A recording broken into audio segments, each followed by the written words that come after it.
Hey, everyone! Today is another day for the astrology people as I'm bringing you the third part of our Zodiac series. I definitely lost track of time a little as I worked on the design for this episode, and what do you know? Christmas is already right around the corner. It's definitely a much busier time of the year, but I'll work hard to keep the content coming on my channel.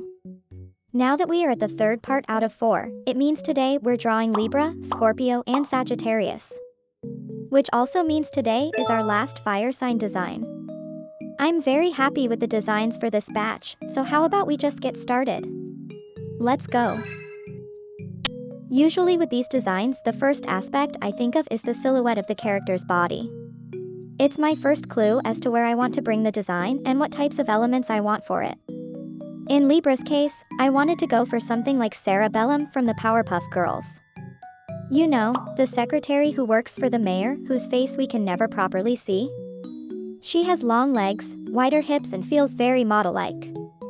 That's the sort of vibes I wanted for Libra. Unfortunately though, I do end up covering her legs later on, so you can't really see that well in the end. But at least we know it's there. As for the rest of the design, I really wanted to convey Libra's more mischievous side through the character's expression.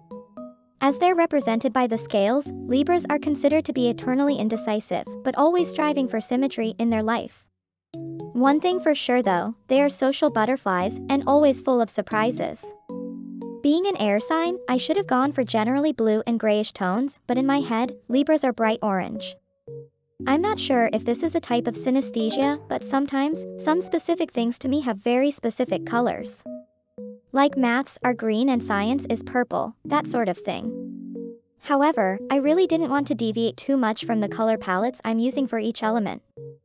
So I mostly respected it, but with a hint of pink and yellows, because those colors seem very fitting for Libras too. At the very start I thought of making her arms and hands to be scales, but then after looking at references of actual scales it wouldn't make much sense, so I had her hold them instead. And of course I made them gold, because it seems to be the metal of choice for any accessories in this series for some reason. It just makes for a good accent color.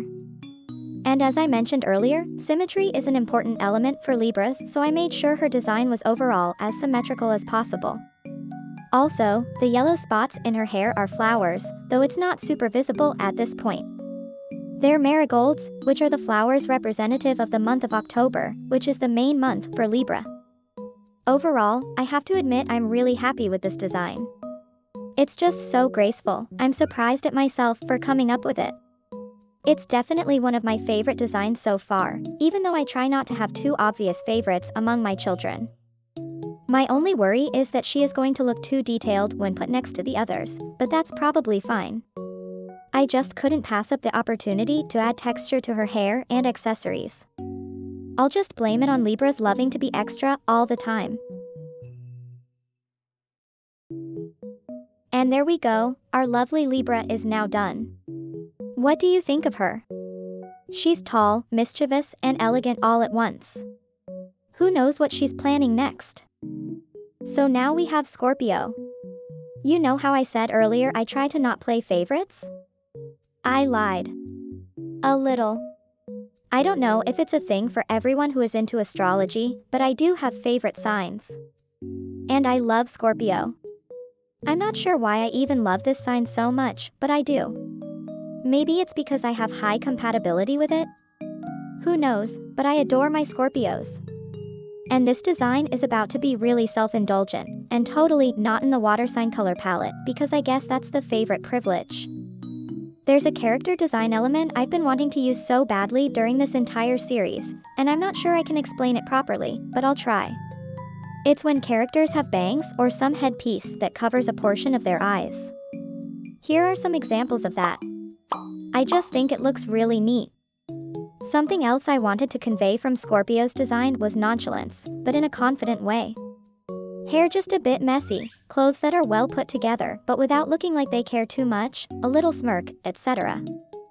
I also made him wear a winter coat, since Scorpio is basically the sign that comes with the first colder weather in the northern hemisphere. And then I realized it would probably be a smart idea to add some scorpion element to the design, considering Scorpio is represented by them. I just wasn't sure how exactly. The braid made to look like a scorpion tail is definitely the best option and what I went for in the end, but I also played around a little with the idea of him having an actual tail. It didn't make the cut though, I preferred the braid look. As for the colors, well, as you can see, this is very not water blue tones. But making a Scorpio without touches of red is like, criminal in my head. There had to be red. However, I bargained with myself and agreed to add some very dark blue in places where I initially would have put black. That way I was more satisfied and felt less like I was being too self-indulgent. And you may say, but some parts still look black, and to that I answer, wrong. It's a very dark red. Big difference, obviously.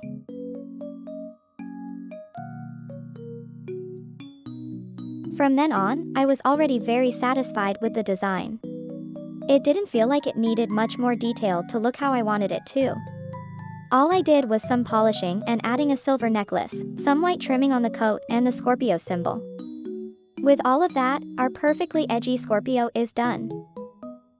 You may have guessed it already, but it is my #1 favorite design for now.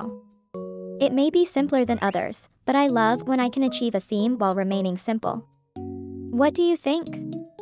Is the edgy, snarky look what you would have imagined for Scorpio? And now last, but not least, Sagittarius. And boy, was Sagittarius a wild ride. What I realized when I was about to start designing the character was that I didn't know much about that sign. Like, at all. Already off to a rough start. Reading profiles describing the sign didn't give me the answers I wanted, so I did what any real weeb would do. I looked up anime characters that were under the Sagittarius sign. So here is what I gathered. Sagittarius are usually calm, the type to always be in control of what is happening to them. They're stable and easygoing, and they love a good adventure. So with that I had my theme. An adventurer. And you'd think it would go easy from there, but it didn't. I drew a whole design, struggled with it, and hated it. I couldn't find the right clothes, the right face, the right hair. So I decided to start all over again, with all this information in mind. It was really frustrating at first, but it was worth it in the end. Now that I knew what I disliked about the other design, it was easier to make something else that was more to my taste. For the colors, this time I did stick more to a fire sign palette, with the red hues. And the reason I gave her white hair is because, well, for some reasons, a lot of white-haired characters appeared on the Sagittarius list. I thought it was a pretty funny coincidence and decided to go with that too. Plus I think it suits her pretty well. I'm pretty pleased with the elements I chose for her, and a corset and a cape were definitely must-haves. It was the one thing I liked about the previous design. I kept seeing gorgeous corsets on Pinterest and I just knew I had to draw one, so I settled on this style with string belts to hold it into place. And really, thank goodness Pinterest is there because it really came in handy for the clothes of these characters more than once. Designing clothes is really difficult. After figuring out the outfit, the longest part for this one somehow was neatening everything up. I don't think an adventurer would have too many things on them, they can't be held back by too many belongings.